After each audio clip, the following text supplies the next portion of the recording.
Există ceva în grădina dumneavoastră pe care îl aruncați de zeci de ani? Ceva ce medicina populară a 3 continente folosea ca leac pentru articulații, tensiune și rinichi și nimeni nu v-a spus că îl țineți în mâini în fiecare vară și îl aruncați fără să vă gândiți o clipă? Este vorba despre frunza de hrean, nu rădăcina, frunza. Exact cea pe care o smulgeți și o aruncați la gunoi după ce recoltați rădăcina. Exact cea pe care o mai puneți cel mult într-un borcan cu castraveți. Și gata, ca și cum nu ar mai exista niciun alt rost pentru ea în această lume. Acum 30 de ani am găsit bunica mea aplecată deasupra unui lighean, frecând între palme frunze uscate de hrean până se făceau pulbere fină. Le punea în mâncare în fiecare dimineață câte o linguriță. „Babo, de ce faci asta?" am întrebat-o. Ea m-a privit cu liniștea omului care știe un lucru pe care ceilalți îl vor înțelege abia mai târziu și mi-a răspuns simplu: „Ca să nu mă doară genunchii iarna, dragul meu." Ani mai târziu am studiat medicina tradițională a popoarelor din Europa, Asia și din întreaga lume. Am citit mii de pagini despre plante, rețete vechi și remedii transmise din generație în generație. Și cu cât am citit mai mult, cu atât am înțeles mai clar că bunica mea știa ceva ce mulți medici moderni au uitat, că uneori cea mai valoroasă farmacie nu se găsește pe raftul unui magazin, ci crește tăcută în propria ta grădină, așteptând să fie descoperită. Eu sunt Pavel Stancu, lecar și cercetător al medicinei populare. Astăzi vă voi arăta cum din această frunză pe care ați aruncat-o de sute de ori se poate face o pulbere care, în anumite situații, lucrează mai bine decât preparatele din farmacie. Vă voi da 5 rețete verificate, cu doze exacte și durate clare, și vă voi spune și când să nu o folosiți, pentru că un lecar cinstit vă spune tot, nu doar jumătate din poveste. Rămâneți alături de mine. Probabil ați auzit că hreanul este un antibiotic natural. Și este adevărat. Această reputație a fost câștigată cinstit, în primul rând, de rădăcină. Rădăcina de hrean conține uleiuri de muștar, substanțe cu o putere antimicrobiană remarcabilă. Tocmai ele dau acel gust înțepător și mirosul tăios care îți aduce lacrimi în ochi când razi hreanul proaspăt. Frunzele conțin și ele aceste substanțe, dar în concentrații mult mai mici. Și mulți trag concluzia firească: dacă sunt mai puține, înseamnă că sunt mai slabe. Tocmai aceasta este greșeala, pentru că în frunze există ceva ce lipsește aproape complet din rădăcină, și anume, acel ceva face frunzele deosebit de valoroase pentru oamenii de vârsta noastră, mai ales pentru cei care suferă de dureri la articulații, tensiune arterială ridicată, umflături sau oboseală cronică. Să vedem deci ce conțin aceste frunze pe care le-am ignorat atâta vreme. Primul lucru care surprinde este conținutul de vitamina C. Frunza proaspătă de hrean este unul dintre campionii absoluți în rândul plantelor de grădină. Conține de aproximativ 2 ori mai multă vitamina C decât lămâia. Și imediat apare o întrebare logică. Bine, vitamina C este excelentă, dar se distruge prin uscare. Atunci de ce am face pulbere din frunze dacă tocmai principala lor calitate dispare în procesul de preparare? Este o întrebare corectă. Și exact aici începe povestea cu adevărat interesantă. Vitamina C este doar vârful icebergului. Sub suprafață se află o cu totul altă realitate. Frunzele de hrean conțin un întreg complex de substanțe care rezistă foarte bine la uscare și care reprezintă de fapt adevărata valoare a pulberii. Prima categorie sunt flavonoidele, un grup de compuși vegetali despre care în ultimii 20 de ani au fost publicate mii de studii științifice în toată lumea. Flavonoidele protejează peretele vascular, reduc inflamația cronică din țesuturi și ajută organismul să facă față stresului oxidativ. Spus mai simplu, ele ajută vasele de sânge să rămână elastice și împiedică inflamația să se instaleze și să se cronicizeze. În frunzele de hrean, flavonoidele sunt prezente în cantități semnificativ mai mari decât în rădăcină și, ceea ce contează cel mai mult, ele se păstrează în pulbere după uscare corectă. A doua substanță importantă este sinigrina. Este acel compus glucozidic de muștar din care, la contactul cu umiditatea și enzimele din organism, se formează uleiurile active de muștar. În rădăcină, sinigrina este abundentă și se eliberează rapid, de aceea rădăcina este atât de înțepătoare și de agresivă pentru mucoase. În frunze, sinigrina există de asemenea, dar se eliberează mai lent și mai blând. Acest lucru este important pentru că o acțiune blândă și progresivă asupra țesuturilor este adesea mai benefică decât un șoc brusc și intens. Al treilea element este cel mai important și vă rog să fiți atenți, pentru că de înțelegerea lui depinde tot restul. Frunzele de hrean conțin cantități semnificative de compuși cu proprietăți antiinflamatoare, nu analgezice, nu substanțe care maschează durerea, ci substanțe care acționează asupra procesului inflamator însuși, la nivel celular. De ce contează acest lucru mai ales pentru noi, cei care am trecut de 50 sau 60 de ani? Pentru că marea majoritate a problemelor cronice cu care se confruntă oamenii la această vârstă au o singură rădăcină comună: inflamația cronică de intensitate joasă, care mocnește în organism ani de zile fără să se manifeste zgomotos. Această inflamație este prezentă în artroză și artrită, acolo unde distruge treptat cartilajul articular. Este prezentă în hipertensiune arterială, acolo unde afectează stratul interior al vaselor de sânge. Este prezentă în multe afecțiuni ale rinichilor și ale tractului urinar. Aceasta nu înseamnă că frunzele de hrean vindecă toate aceste boli. Nu este ceea ce spun. Spun că substanțele din aceste frunze acționează exact în direcția care este cea mai relevantă pentru sănătatea noastră la această vârstă. Planta nu este o bucată uniformă de materie.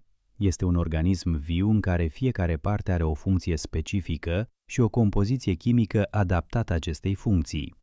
Rădăcina stochează nutrienți și se apără de dăunătorii din sol, de aceea conține concentrații mari de substanțe acre, înțepătoare, antimicrobiene. Frunza lucrează cu soarele, cu aerul, cu fotosinteza și acumulează altceva: antioxidanți, flavonoide, substanțe antiinflamatoare, necesare pentru a proteja celulele de agresiunile externe.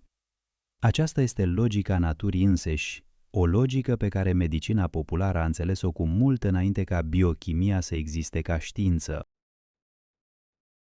În tradiția românească veche, frunzele de hrean erau aplicate pe articulațiile dureroase, înfășurate în pânză de in și legate cu o fâșie de lână.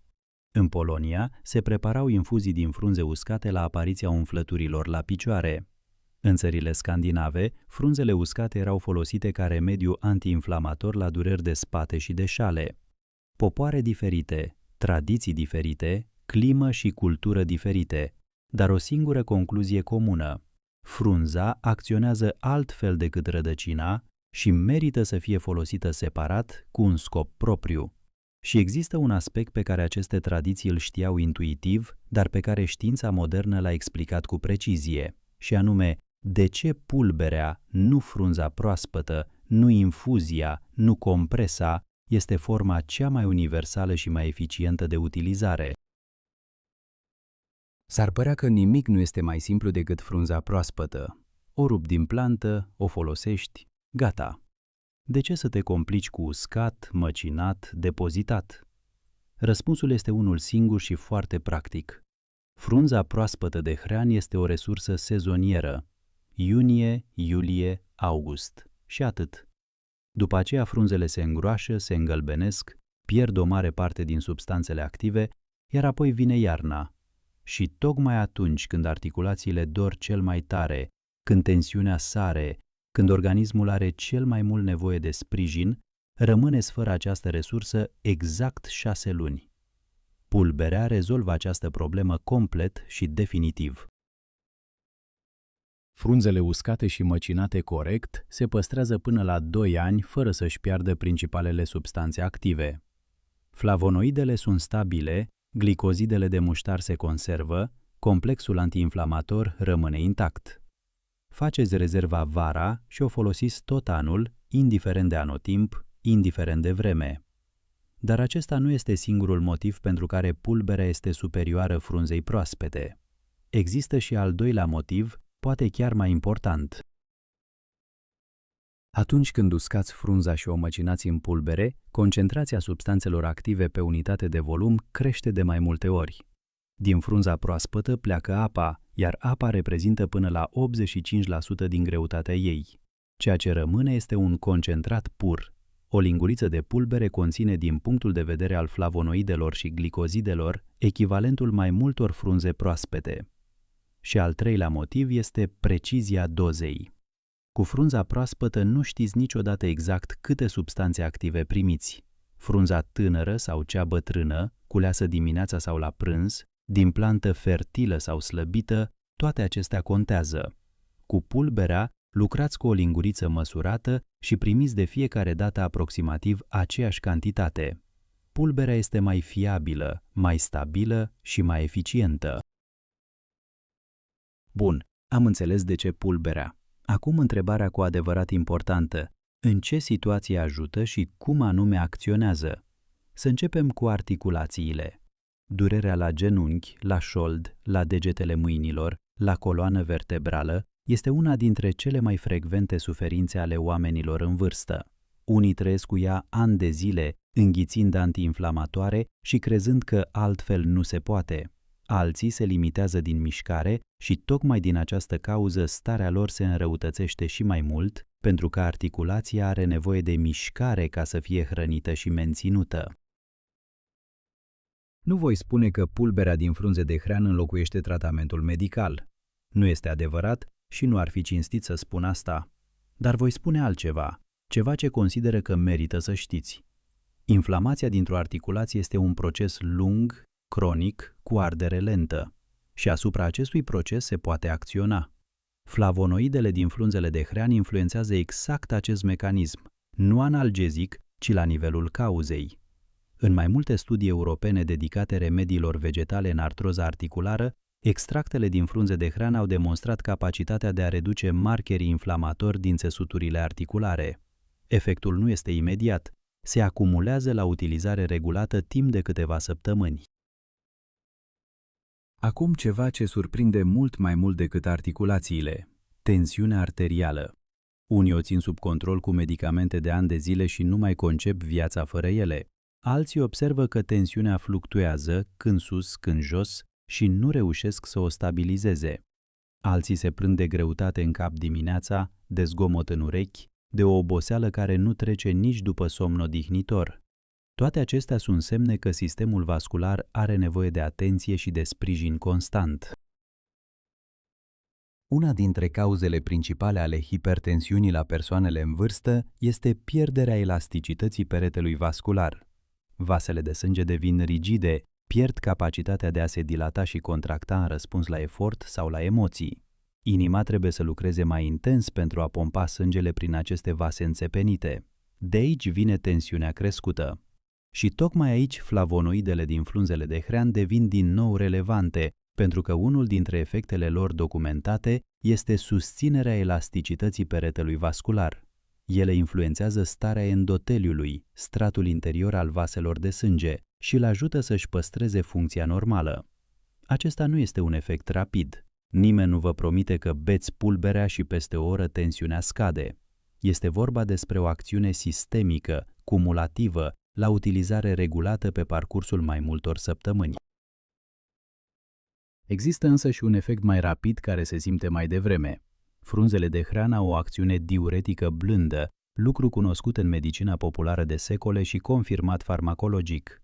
Eliminarea blândă a lichidului în exces din organism influențează direct tensiunea arterială.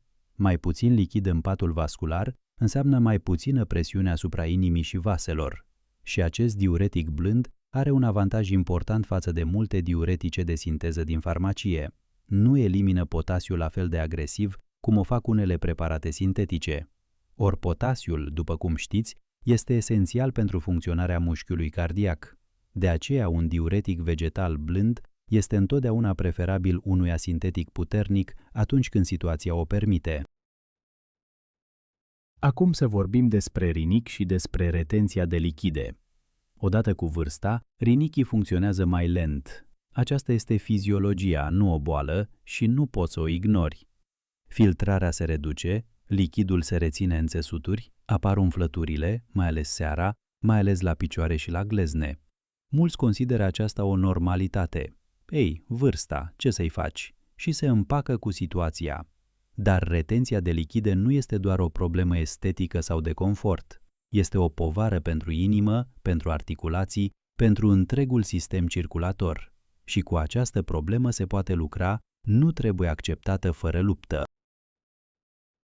Frunzele de hrean au fost folosite în medicina populară a mai multor popoare exact ca remediu de susținere a rinichilor la persoanele predispuse la umflături. Ierboriștii polonezi recomandau infuzia din frunze uscate la umflăturile cronice ale picioarelor. În tradiția românească din Moldova și Bucovina, pulberea din frunze se adăuga în mâncare la persoanele cu greutate la urinat și cu senzație de apăsare în zona rinichilor. Dar trebuie să fac o precizare importantă și vă rog să o rețineți bine. Dacă aveți probleme renale serioase, insuficiență renală cronică, pietre la rinichi, infecții urinare în faza acută, orice remediu diuretic, inclusiv cele vegetale, trebuie folosit numai după consultul medicului. Nu este o recomandare de prudență formală, este o regulă practică de siguranță. Deci am parcurs 3 direcții principale de acțiune: articulațiile, tensiunea arterială și vasele de sânge, rinichii și umflăturile. În toate 3 cazurile vorbim despre același principiu fundamental. Nu un tratament de șoc, ci o susținere blândă și sistematică a organismului. Nu înlocuiți medicamentele prescrise de medic cu pulbere de hrean. Le puteți folosi în paralel, cu acordul medicului dumneavoastră, ca pe o completare naturală a tratamentului. Dar pentru ca toate acestea să funcționeze, este nevoie de o singură condiție esențială. Pulberea trebuie preparată corect. O uscare greșită și obțineți praf verde fără nicio valoare. O uscare corectă și obțineți un concentrat care va lucra pentru sănătatea dumneavoastră tot anul. Cel mai bun moment pentru recoltarea frunzelor de hrean este perioada de la sfârșitul lui mai până la mijlocul lui iulie. Acesta este intervalul în care frunza s-a desfăcut complet și și-a acumulat forța, dar nu a început încă să se îngroașe și să îmbătrânească. Tocmai în această perioadă, concentrația de flavonoide și alte substanțe active în frunză atinge maximul. Spre august, frunzele devin fibroase, lemnoase și o parte din compușii valoroși din ele se degradează deja. Alegerea momentului potrivit nu este un detaliu minor, este una dintre condițiile esențiale ale calității finale a pulberii. Există o regulă pe care o știu ierboriștii cu experiență, dar pe care rareori o explică. Frunzele trebuie culese dimineața după ce s-a uscat roa, dar înainte de arșița zilei, aproximativ între ora 8 și ora 11. În acest interval, planta se află în faza de maximă activitate biochimică. Sună poetic, dar în spatele acestui lucru stă o fiziologie concretă. În timpul zilei calde, planta închide stomatele de pe frunze ca să nu piardă umiditate, iar procesele biochimice din ea încetinesc. Dimineața de vreme, înainte de căldura intensă, planta este vie și plină de forță.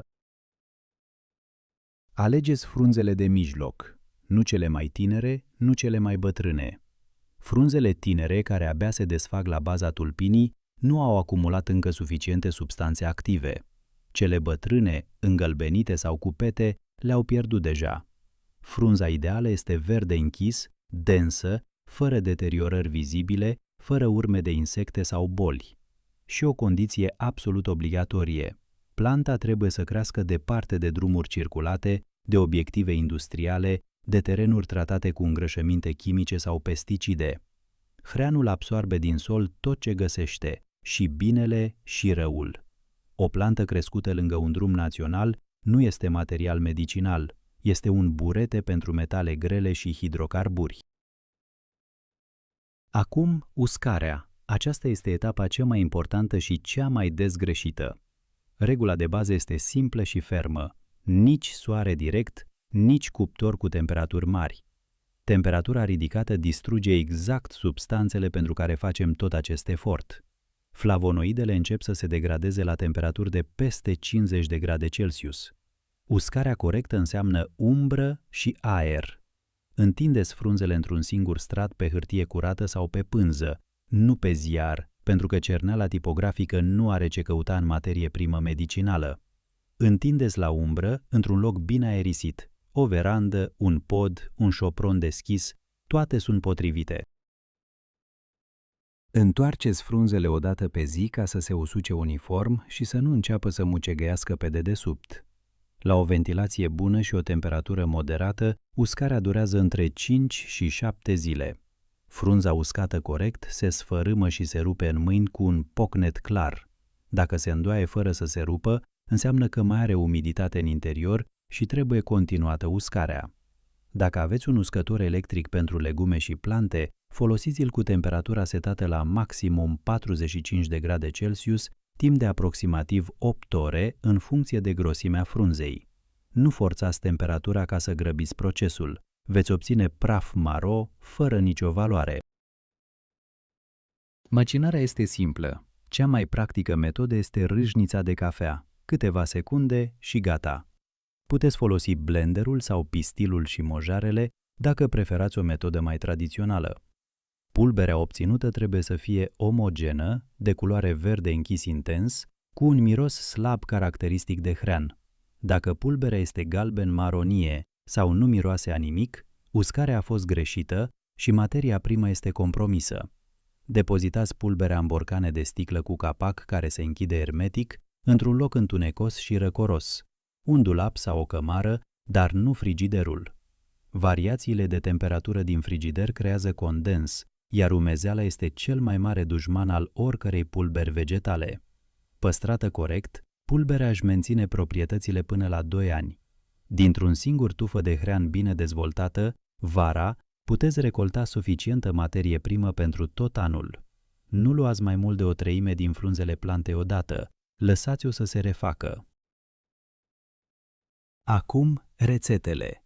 Vă ofer 5 metode verificate cu indicarea clară a utilizării, a dozei și a duratei și vă rog să rețineți, înainte de a folosi orice remediu, consultați medicul dumneavoastră, mai ales dacă luați medicamente sau aveți boli cronice. Aceste rețete nu sunt înlocuitori ai tratamentului medical. Sunt un complement natural verificat de tradiție și susținut de datele științifice disponibile. Prima rețetă este pulberea cu miere, cel mai vechi și mai simplu remediu din această tradiție. Amestecați o linguriță de pulbere de frunze de hrean cu o linguriță de miere naturală, de preferință miere de salcâm sau de tei, ambele comune în România. Luați acest amestec dimineața cu 30 de minute înainte de masă, înghițit cu un pahar de apă caldă. Mierea nu îmbunătățește doar gustul. Ea ajută substanțele active să se absoarbă mai eficient la nivel intestinal și atenuează acțiunea compușilor de muștar asupra mucoasei stomacale. Această rețetă era folosită în tradiția populară din Oltenia și Muntenia la dureri articulare cronice, mai ales la genunchi și la mâini. Cursul recomandat este de 4 săptămâni, după care faceți o pauză de 2-3 săptămâni. Dacă mierea nu vă este recomandată din motive medicale, înlocuiți-o cu o lingură de ulei de floarea soarelui presat la rece. A doua rețetă este pulberea în lapte bătut sau iaurt. Adăugați o linguriță de pulbere într-un pahar de lapte bătut sau iaurt simplu la temperatura camerei și amestecați bine. Luați dimineața sau la prânz, pe stomacul plin sau la jumătatea mesei. Mediul lactat fermentat atenuează semnificativ acțiunea compușilor de muștar asupra mucoasei gastrice, ceea ce face această variantă cea mai bine tolerată de persoanele cu sensibilitate digestivă. Iaurtul și laptele bătut sunt alimente de bază în alimentația românească tradițională, deci integrarea acestui remediu în rutina zilnică este foarte simplă. Această rețetă este recomandată în mod special persoanelor care au și probleme ușoare cu digestia sau cu tranzitul intestinal. A treia rețetă este infuzia caldă, varianta cea mai apropiată de practica tradițională poloneză și ucraineană la umflături și tensiune. Turnați un pahar cu apă la temperatura de aproximativ 60 de grade Celsius, nu apă clocotită, peste o linguriță de pulbere. Lăsați să se infuzeze 15 minute, amestecați și beți împreună cu sedimentul. Nu filtrați, tocmai sedimentul conține o bună parte din substanțele valoroase. Beți această infuzie dimineața înainte de masă. La persoanele cu umflături la picioare sau cu tensiune instabilă, Efectul diuretic blând se poate observa în primele 7 până la 10 zile de utilizare regulată. Nu depășiți doza de o linguriță pe zi și nu folosiți apă mai fierbinte de 60 de grade pentru că distrugeți flavonoidele. A patra rețetă este compresa caldă pentru articulații dureroase. Luați 1-2 linguri de pulbere și adăugați apă caldă treptat amestecând până obțineți o pastă groasă cu consistența unei creme dense. Aplicați pasta pe articulația dureroasă, genunchi, gleznă, încheietura mâinii, acoperiți cu o pânză de bumbac, apoi cu un șal de lână sau o fașă elastică. Lăsați maximum 15 până la 20 de minute. Nu depășiți acest timp deoarece compușii de muștar în contact prelungit cu pielea pot provoca iritație. Începeți cu 10 minute în primele 2-3 ședințe ca să testați sensibilitatea pielii dumneavoastră. După compresă, spălați pielea cu apă caldă și aplicați o cremă hidratantă grasă. Cursul recomandat este o dată la 2 zile, 10 până la 12 proceduri. Această metodă este documentată în tradiția populară din Ardeal, unde era folosită la dureri de genunchi și de coloană în sezonul rece. A 5-a rețetă este frecția cu ulei pentru dureri de spate și șale. Amestecați o linguriță de pulbere cu 2 linguri de ulei de floarea soarelui sau de măsline. Masați ușor zona dureroasă cu mișcări circulare blânde timp de 5 până la 7 minute. Acoperiți cu ceva cald și lăsați să acționeze o oră sau peste noapte. Uleiul are un dublu rol. Atenuează acțiunea compușilor de muștar asupra pielii și servește ca vehicul de transport al substanțelor active spre țesuturile mai profunde. Această metodă este utilizată în tradiția populară din zona Carpaților la dureri musculare și osoase în perioadele reci și umede ale anului. Orice remediu care chiar funcționează are și limite de utilizare. Acesta este semnul că substanța respectivă este reală și activă, nu un placebo inert care nu poate face rău tocmai pentru că nu face nimic. Hreanul nu face excepție și a vorbi despre beneficiile lui fără a vorbi și despre contraindicații ar fi o lipsă de respect față de dumneavoastră. Aveți dreptul să știți tot, nu doar jumătate din poveste. Numai atunci decizia dumneavoastră devine cu adevărat informată și conștientă. Prima limită privește stomacul. Dacă aveți ulcer gastric sau gastroduodenal sau gastrită cu aciditate crescută, trebuie să fiți precauți. Nu luați niciodată pulberea pe stomacul gol, întotdeauna cu mâncare sau un lapte bătut care neutralizează parțial acțiunea compușilor de muștar. Dacă simțiți arsuri la stomac sau durere după utilizare, faceți o pauză de cel puțin 2 săptămâni. Dacă senzația se repetă la reluare, această metodă nu este potrivită pentru dumneavoastră și este mai bine să renunțați la ea complet. Nu forțați organismul când el vă transmite un semnal clar. A doua limită privește tiroida. Hreanul face parte din familia cruciferelor, alături de varză, ridiche, muștar și nap. În cantități mari și la consum îndelungat, plantele din această familie pot influența absorbția iodului de către tiroidă. La un consum moderat, în cure de 4 până la 6 săptămâni cu pauze, acest lucru nu este critic pentru o persoană sănătoasă. Însă dacă aveți hipotiroidism diagnosticat sau luați hormoni tiroidieni, consultați mai întâi endocrinologul. Această precauție nu este o interdicție absolută. Este o conversație necesară cu medicul dumneavoastră. A treia limită privește rinichii. Efectul diuretic, care este o calitate în cazul umflăturilor ușoare și al tensiunii instabile, devine o limitare în cazul bolilor renale serioase. Insuficiența renală cronică, litiaza renală în fază activă, infecțiile urinare acute, toate acestea sunt situații în care orice diuretic, inclusiv cel vegetal, trebuie folosit numai sub supraveghere medicală. Nu improvizați în aceste cazuri, indiferent cât de naturală și de blândă pare sursa. A patra limită privește interacțiunile cu medicamentele.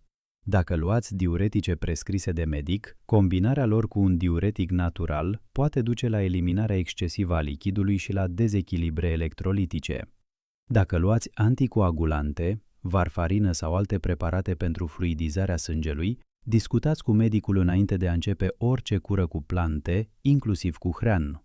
5 minute la o consultație pot preveni complicații serioase. Nu este un detaliu tehnic, este siguranța dumneavoastră. A cincea limită este sensibilitatea individuală. Fiecare organism este unic și ceea ce funcționează excelent pentru o persoană poate fi prost tolerat de alta. Dacă folosiți pulberea pentru prima dată, începeți cu un sfert de linguriță și urmăriți cum reacționează organismul timp de 24 de ore. Pentru aplicarea externă, aplicați mai întâi puțină pastă pe încheietura mâinii și așteptați 30 de minute. O ușoară înroșire a pielii este normală și așteptată. Este reacția la compușii de muștar. Mâncărime intensă, umflătură sau vezicule înseamnă că aplicarea externă nu este potrivită pentru pielea dumneavoastră. Acum vreau să vă spun ceva ce depășește rețetele și dozele, ceva ce consider că este de fapt mesajul cel mai important al acestei întâlniri. Valoarea reală a frunzelor de hrean nu stă într-un anumit flavonoid izolat, nici în vitamina C, nici în sinigrin luate separat. Toate acestea sunt importante și toate acționează, dar ele sunt consecința. Cauza este mai profundă. Adevărata valoare constă în faptul că aceasta este un sistem viu și întreg de compuși care lucrează împreună exact așa cum i-a creat natura. Nu o substanță izolată în capsulă, nu un extract purificat într-un laborator, ci întreg complexul complet. Substanțele acționează sinergic, efectul lor combinat este mai puternic decât suma efectelor fiecăreia în parte. Tocmai de aceea materia primă vegetală în forma corectă dă adesea rezultate pe care nu le dă niciun extract scump și izolat din aceeași plantă. Medicina populară nu știa cuvântul sinergie, dar știa rezultatul. Și tocmai de aceea, de sute de ani, oamenii foloseau frunzele întregi și rădăcinile întregi, nu fracțiunile lor chimice. Și acest principiu, că întregul este mai mult decât suma părților sale, este valabil nu doar pentru plante, este valabil și pentru modul în care ne îngrijim sănătatea. Un singur remediu, oricât de bun ar fi, nu face miracole izolat. Pulberea de hrean funcționează cel mai bine când face parte dintr-un stil de viață coerent, mișcare zilnică adaptată vârstei, o alimentație echilibrată cu multe legume și puțin zahăr, somn odihnitor, relații calde și un motiv de a te trezi dimineața cu bucurie. Toate acestea împreună formează adevăratul remediu. Planta este o piesă a acestui puzzle, o piesă valoroasă, dar o piesă. Nu înseamnă să renunțați la medicamente. Înseamnă să nu mai puneți în opoziție ceea ce nu trebuie opus. O pastilă și o frunză de hrean nu sunt dușmani. Una rezolvă rapid o problemă acută, cealaltă susține organismul zi de zi, în tăcere, fără zgomot. Înțelepciunea stă în a le folosi pe amândouă la momentul potrivit, cu judecată și cu acordul medicului dumneavoastră. Data viitoare când veți curăța bătătura de hrean din grădină sau din curtea casei, opriți-vă pentru o clipă. Priviți acele frunze mari, lucioase, verde închis, pe care le-ați aruncat de atâtea ori fără să vă gândiți. Natura a lucrat ani de zile ca să le construiască. A concentrat în ele tot ce a considerat că are nevoie planta ca să supraviețuiască și să prospere. Și acel efort al naturii este disponibil pentru dumneavoastră, gratuit, chiar acolo, în propria grădină. Nu ca un miracol, nu ca o soluție magică, ci ca un sprijin real, modest și constant, exact cum sunt cele mai bune lucruri din viață. Întindeți frunzele la uscat pe verandă. Este un gest mic, dar exact din astfel de gesturi mici și constante se construiește ceea ce numim grijă față de noi înșine. Și această grijă, practicată zi de zi, cu răbdare și cu înțelepciune, este cel mai bun medicament pe care l-am în traista mea de lecar. Vă mulțumesc că ați fost alături de mine până la capăt. Fiți sănătoși! Ne revedem curând!